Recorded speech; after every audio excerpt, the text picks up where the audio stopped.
नमस्कार, जय भीम.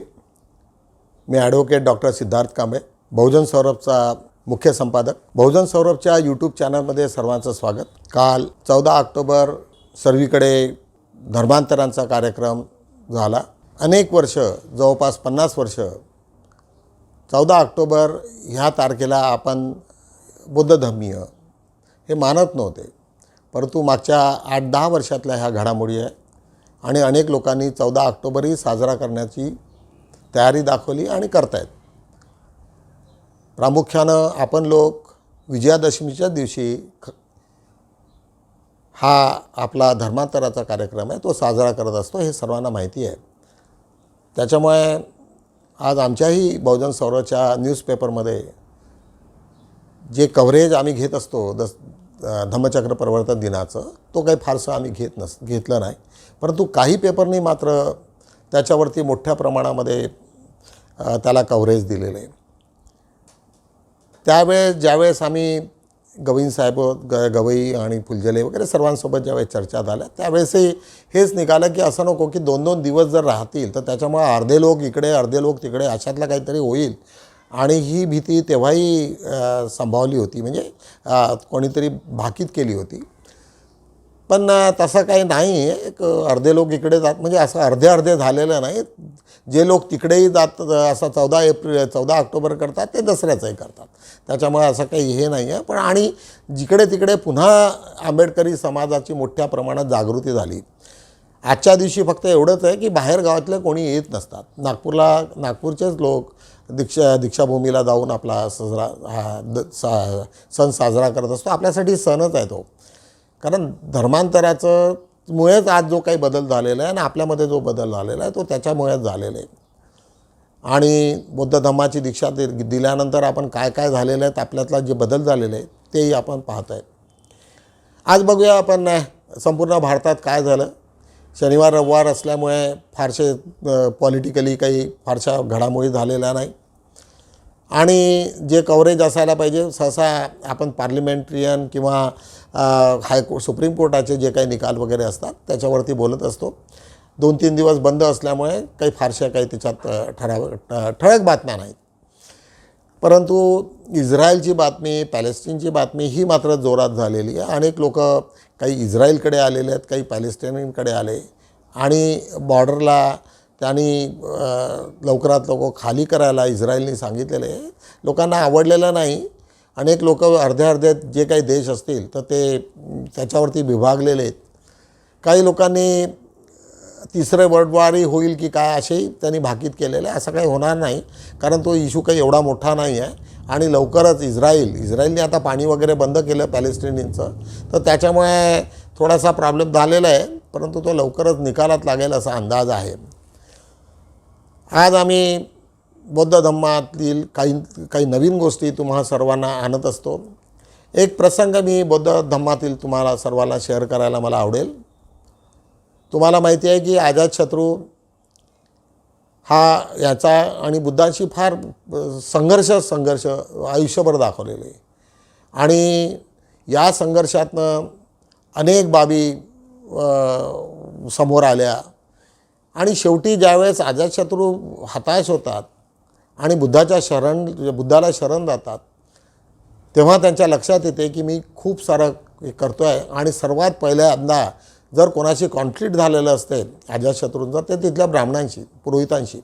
कारण त्या काळात पुरोहित आणि ब्राह्मण हे त्यांच्यातले सल्लागार असतात. युद्ध करावं नाही करावं हे राजाला सल्ला देत असतात. आणि त्यावेळेस त्या भांडणामध्ये इतकं तीव्रता वाढली होती की अजातशत्रूंनी तलवार काढून त्यांना म्हटलं की मी आत्ताच्या आता शिरच्छेद केला असता आणि मी हे पाहिलं नसतं की तुम्ही पुरोहित आहात, परंतु मी बुद्धाचा अनुयायी झालेलो आहे, त्याच्यामुळे ही तलवार मी पुन्हा मॅनमध्ये टाकतो आहे. लोकांना आश्चर्य वाटते, परंतु ती घटना झाली. दुःखी होतात आणि अजातशत्रू पुन्हा बुद्धाकडे जातो की या सर्व सिच्युएशनमध्ये ब्राह्मणांसोबत माझा फार मोठा संघर्ष सुरू झालेला आहे आणि याच्यातून मला कसं बाहेर निघावं. तर बुद्ध त्याच्यावरती काय संदेश देतात, जे सांगतात अजातशत्रूला, ते अत्यंत पाहण्यासारखे. म्हणून हा व्हिडिओ तुम्हा सर्व लोकांना आवडेल. आज बघूया आपण तो व्हिडिओ प्लीज. महाराज, मैं ये क्या सुन रहा हूं? आप बुद्ध के अनुयायी बन गए हैं। घोर अनर्थ। अच्छा होता यदि मैं यात्रा पर न जाता। आप ऐसा अनर्थ कैसे कर सकते हैं? आप अपने धर्म को कैसे छोड़ सकते हैं? क्षत्रियों का धर्म आपके लिए सर्वोपरि है। आपका कर्तव्य है मगध की सीमाएं बढ़ाए, चक्रवर्ती सम्राट बने। मैं अपना कर्तव्य भली भांति जानता हूं कुलगुरु। लगता है बुद्ध ने आपको भी भ्रमित कर दिया है। सम्मोहन शक्ति है उसके पास। आपके पिता की तरह आपको भी भ्रमित कर रहा है। कृपया कर बुद्ध पर झूठे लांछन ना लगाएं। महाराज, मैं सत्य कह रहा हूं। बुद्ध ने केवल ऐसी बातें कही हैं जिससे अनेकों प्रश्न उठ रहे हैं, परंतु उत्तर नहीं मिला। जैसा कि ये संसार शाश्वत है या नश्वर, सृष्टि सीमित है या अनंत, शरीर आत्मा दो हैं या एक, मृत्यु के पश्चात हमारा अस्तित्व रहता है या विनाश हो जाता है। मैं इन किसी भी प्रश्नों का उत्तर नहीं दूंगा कुलगुरु। ये सब आपकी बुद्धि की उपज है। बुद्ध ने कभी भी अपने उपदेश में इन बातों को तनिक तूल नहीं दिया। यदि शाश्वत प्रश्नों का बुद्ध के पास स्थूल नहीं है, तो वो किन विषय पर उपदेश देते हैं? उनके प्रवचनों का हमें क्या लाभ?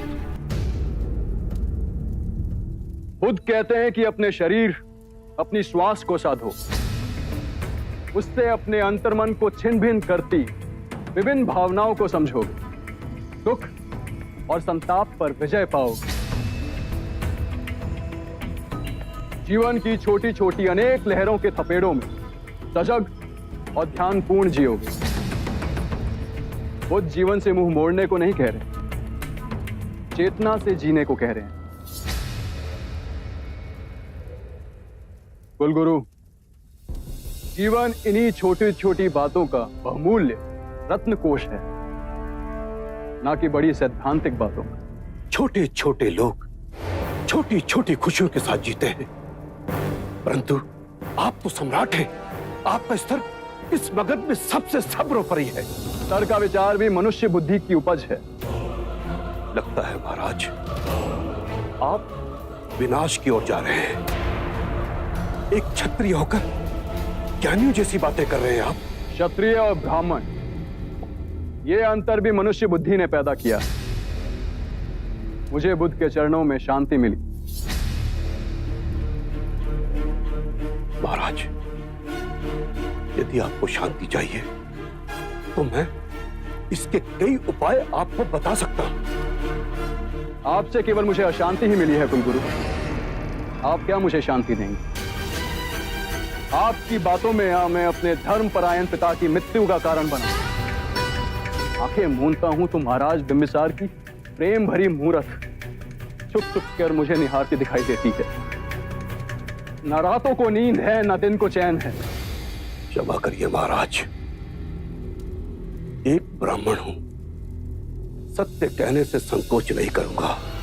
इस विषाद का कारण पितृ हत्या का पछतावा नहीं, अम्रपाली के भिक्षुणी बनने का आघात पहुंचा है आपको। कुलगुरु,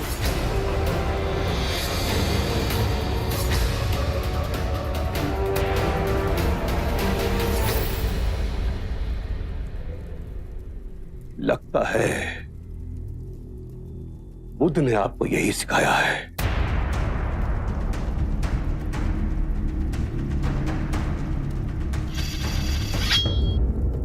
मगध के लोगों को आपसे बहुत सारी आशाएं थी, परंतु आप हमारा ही दमन कर रहे हैं। चलिए ऐसे ही सही, हम इसके लिए भी तैयार हैं।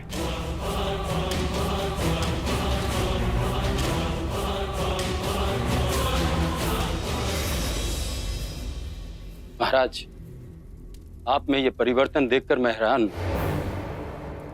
अजात शत्रु की उठी हुई तलवार बिना वार किए आज नीचे कैसे झुक गई? मुझे कुलगुरु की हत्या करने में तनित संकोच न होता, किंतु यदि ऐसा करता तो मेरे गुरु बुद्ध का अपमान होता। बड़े ऊंचे स्वर में बोल कर गए हैं कुलगुरु। कोई मुझे कितना भी उत्तेजित क्यों ना कर ले, मैं अब कभी हिंसा के मार्ग पर नहीं जाऊंगा। जो मार्ग मेरे गुरु दिखाएंगे उसी मार्ग पर चलूंगा। तर तुम्ही बघितलं असेल की या व्हिडिओमधनं बुद्धाचा संदेश काय होता हे याच्यावर समजेल. म्हणजे एवढा मोठा राजा आयुष्यभर त्यांचा शत्रू म्हणून वागला, परंतु जो शेवटी त्याला कळलं की याच्याशिवाय बुद्धाशिवाय दुसरं काही नाही आहे, म्हणजे बुद्धच आपल्याला तरंगू शकेल. आणि त्याच्यात त्याच्या मोठ्या प्रमाणामध्ये त्याचा बदल झाला.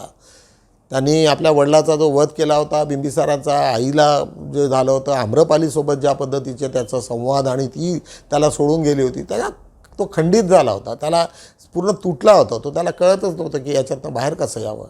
त्याच्यामुळे आजचा हा छोटासा व्हिडिओ तुम्हाला निश्चितच आवडला असेल. आज बघूया आपण बहुजन सौरभमध्ये महत्त्वाच्या काय काय बातम्या दिलेल्या आहेत, थोडक्यात घेऊ आपण. 10 दिवसात मराठा समाजाला आरक्षण जाहीर करा. मनोज जरांडे हे जालन्याचे आहेत. त्या भागामध्ये एक मोठी सभा झाली. कालच भुजबळांनी मंत्री यांनी त्यांना सांगितलं की 6 कोटी तुम्ही आणले कुठून. आता याच्यात असं झालं की मराठ्यांना OBCचं आरक्षणातलं म्हणजे कुणब्यांचं सर्टिफिकेट द्या आणि त्यांना आपल्याला तुम्ही आरक्षणाच्या याच्यामध्ये आणा. म्हणजे हे काय झालं की ज्या मराठ्यांना, ज्या ठीक आहे मराठी लोक, मराठ्यामध्येही कमजोर वर्गातले अनेक लोक आहेत, अशिक्षित आहेत आणि रोजंदारीवरती आहेत आणि मोठ्या प्रमाणामध्ये बाजारात तर तेच लोक जास्तीत जास्त मराठा बसतात.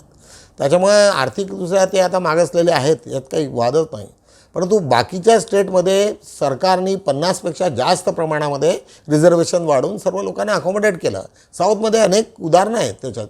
परंतु ते न करता OBC म्हणजे कुणबी आणि मराठा या दोन्ही, आता कुणबी समाजासोबत अनेक OBC जे आहेत त्या कम्युनिटी वर्सेस मराठा कम्युनिटी अशी काहीतरी आग लागल्याची ते दिसत आहे. आणि आज त्याच्याच खाली बबनराव तायवाडे त्यांनी सांगितलं की तुम्ही जर एवढा मोठा मोर्चा घेऊ शकलात आणि एवढी मोठी मीटिंग घेऊ शकलात तर मी पण याच्यापेक्षा डबल घेऊ शकतो. म्हणजे आता असं झालेलं आहे की या इलेक्शनच्या आधी मराठा आणि OBCमधलं एक मोठी रिफ्ट येण्याची शक्यता आहे. म्हणजे अर्धे लोक आणि पण एक मात्र BJPला कळत नाही किंवा काही लोकांना कळत नाही की हा आरक्षणाचा इश्यू घरोघरी चालला. त्याच्यामुळे अल्टिमेटली बाबासाहेबांचं हे कॉन्स्टिट्यूशन, सर्व लोकांना कॉन्स्टिट्यूशनच्या बद्दलची माहिती आणि असणारे आपले अधिकार याच्याबद्दल मोठ्या प्रमाणामध्ये सर्वीकडे पसरत आहे. त्याच्यामुळे ही बातमी त्या दृष्टिकोनातून आम्ही महत्त्वाची समजतो. आज त्याच्याच खाली बघूया, आज आपण बोधा मार्गावर भीषण अपघात, 3 ठार, चिमुकला बचावला. बुलढाण्याच्या जवळची एक ती घटना आहे. एका मोटरसायकलनी त्याला मारलं आणि त्याच्यामध्ये अनेक लोक, 3 लोक जखमी झाले. ही बातमी आज आम्ही घेतलेली आहे. कराडजवळ भीषण अपघातात पोलीस कर्मचाऱ्यासह 3 लोक ठार. त्याच्यात बाजूची एक ती बातमी घेतलेली आहे, कराडची आहे. आयकर विभागाच्या छाप्यात सापडल्या 45 कोटी रुपयाच्या नोटा. एक बंगलोरची बातमी आहे. अनेक लोकांकडे खूप पैसा आहे, त्याच्यामुळे कुठे ना कुठे हे करतात. पोलिसांनाही कळत असते कोण काय. पोलिसावर पाळत ठेवणाऱ्या जहाल नक्षलवाद्यांना अटक. आज ही गडचिरोलीची बातमी आहे. मधल्या काळात तुम्हाला लक्षात आलं असेल की जेव्हापासनं छत्तीसगडचं बघेलांचं राज्य आलं, म्हणजे आता चीफ मिनिस्टर बघेल आहेत, तेव्हापासनं नक्षलाईट ॲक्टिव्हिटीज फार मोठ्या प्रमाणात थांबल्या. काल त्यांचे वडील आमच्या एका कार्यक्रमात होते आणि त्यांच्याशी बोललं की एवढं सर्व तिथे छत्तीसगड हा नक्षलाईट एरियाला लागू नये, मग इथे कसं काय आता शांत झालं. तर त्यांच्या वडिलांनी सांगितलं की शांतीशिवाय दुसरं काही इलाज नाही. तुम्हाला त्यांना बोलवावं लागेल, विचारावं लागेल त्यांचे इश्यूज काय आहेत आणि जर इश्यू त्यांचे समजून घेतले तर कोणीही माणूस जबरदस्तीने हिंसा करणार नाही. अशा पद्धतीचं ते सर्व कमी झालेलं आहे.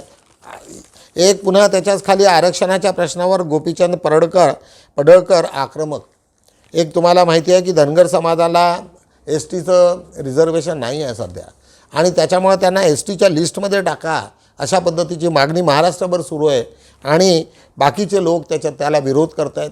धनगर समाज पश्चिम नागपुरात थोडासा बळकट आहे, चांगले आहेत, शैक्षणिकही आहेत आणि त्यांच्याकडे लँड होल्डिंग जास्त प्रमाणात आहेत. ते असे दुखावल्या गेलेलं नाही आहेत जसे अनुसूचित होते. तर त्याच्यामुळे धनगर समाज हा काही खूप गरीब आहे अशातलं काही अवस्था नाही आहे.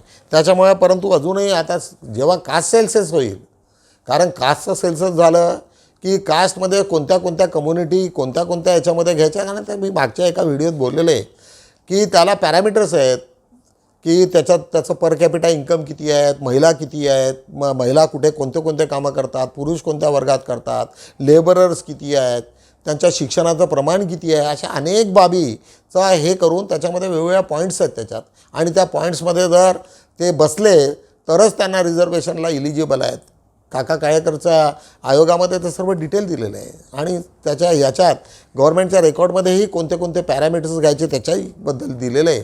त्याच्यामुळे कोणत्या कास्टला किती मागासलेली आहे हे जोपर्यंत सेल्सियस होत नाही, कास्ट बेसिस सेल्सियस होत नाही, तोपर्यंत हा गोंधळ मात्र कायमच राहील. म्हणून मला असं वाटतं की आता कास्ट सेल्सियस करण्याची अत्यंत गरज आहे. मग त्याच्यामध्ये मराठी असो की कोणी असो, इवन मराठ्यांचं ते बघतील मागच्या 100 वर्षात मराठी कुठे कुठे होते, ते राजे होते. मग मराठे जर राजे होते म्हणजे त्यांच्या मागचा बॅकग्राऊंड हे नाही आहे. जसं दलितांचा 2000 वर्षाचा इतिहासच आहे की ते मेन स्ट्रीमपासनं दूर होते. त्याच्यामुळे निश्चितच त्यांना आरक्षणाचा फायदा झाला पाहिजे अशा पद्धतीचे विश्लेषण होतं. चला आज बघूया 5-4 आम्ही काय काय केलं. कांशीराम यांनी भारतीय राजकारणाला नवी दिशा दिली. खरं आहे की एक अशी वेळ होती की संपूर्ण भारताचं राजकारण एक कांशीरामांनी ते उचलून धरलं.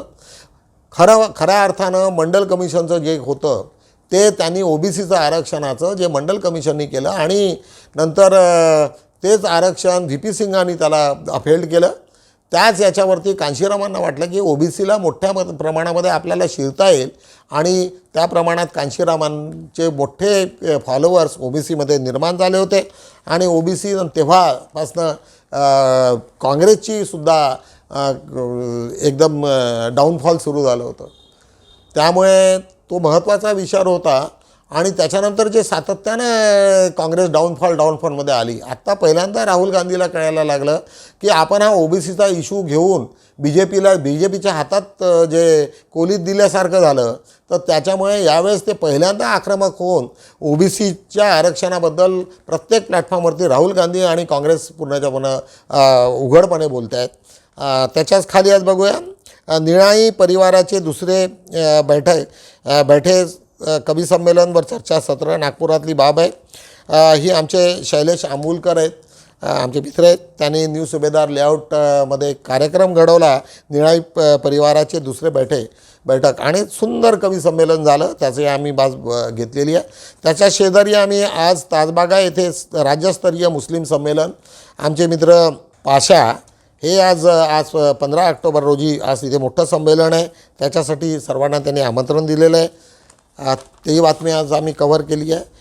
एक गडचिरोलीची बातमी आहे, कारण असं हिंदू धर्मामध्ये असं समजतात की बाबा हा जो महिना आहे पितृमोक्ष याच्यामध्ये सहसा लग्न होत नाही, परंतु त्याला उत्तर म्हणून काही लोकांनी एक प्राध्यापक चव्हाण महाविद्यालयाचे गौतमी निकम आणि वैशाली निकम यांनी पुढाकार घेऊन लग्न लावले. ती एक बातमी आम्ही लावलेली आहे.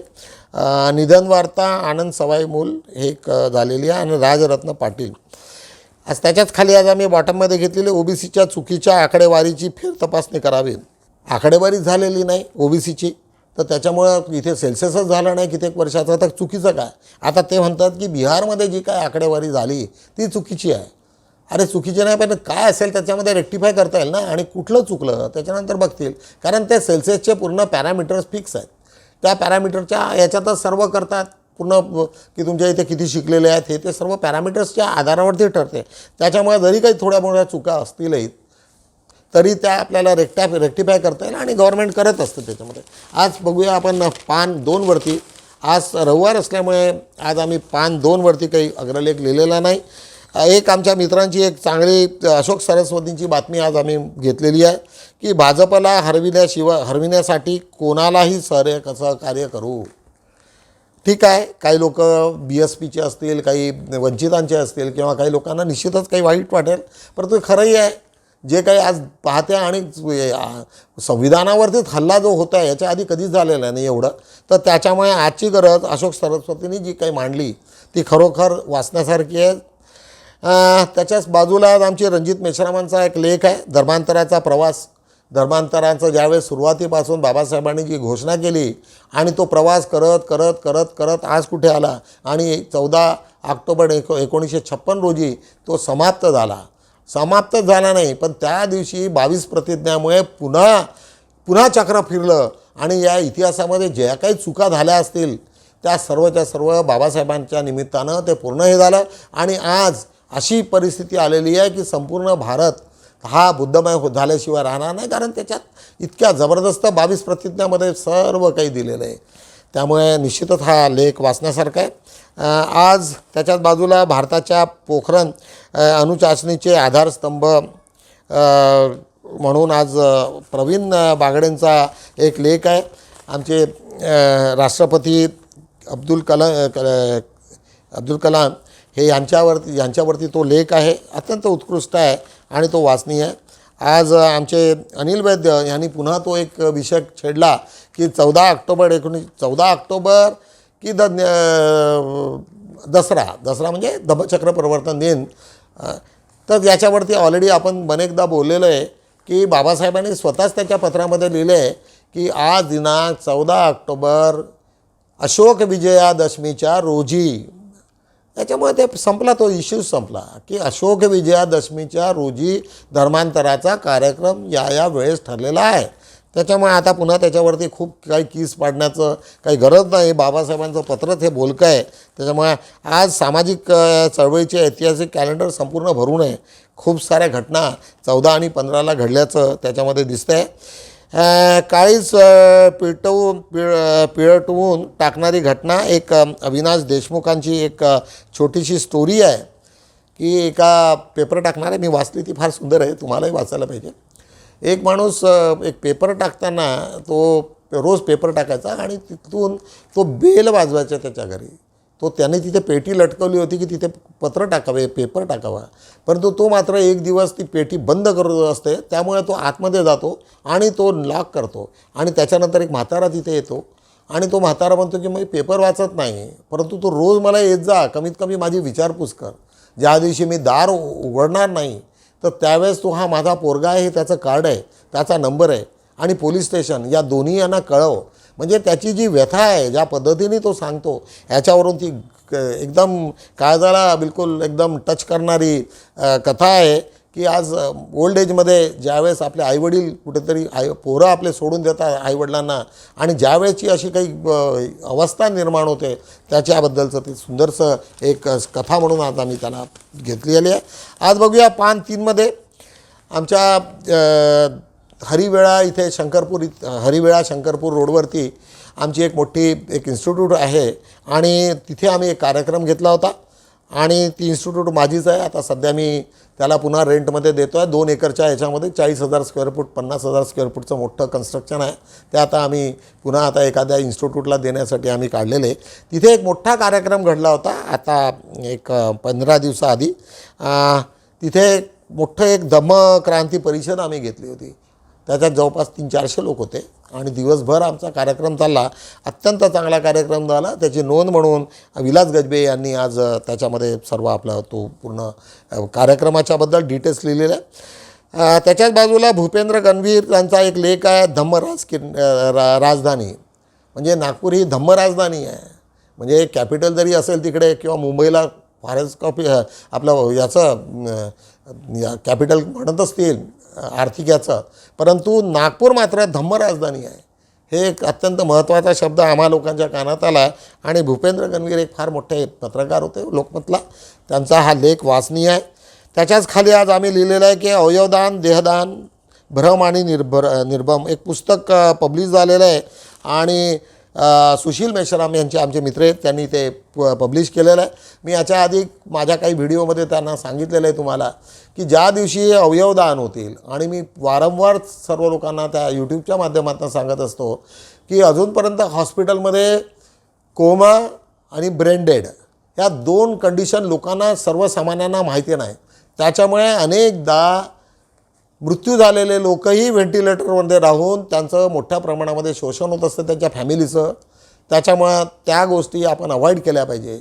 लोकांना माहिती असलं पाहिजे की ब्रेन डेड काय असते आणि कोमा काय. कोमाच्या स्टेजमध्ये ज्यावेळेस आम्ही एखाद्याला असं काही मारलं तर इम्पल्सेस येतात किंवा असं डोळ्यावरती लाईट काढलं तर असं डोळा एकदम हे करतो आपण. परंतु ब्रेन डेडच्या कंडिशनमध्ये त्या अवस्था संपलेली असते.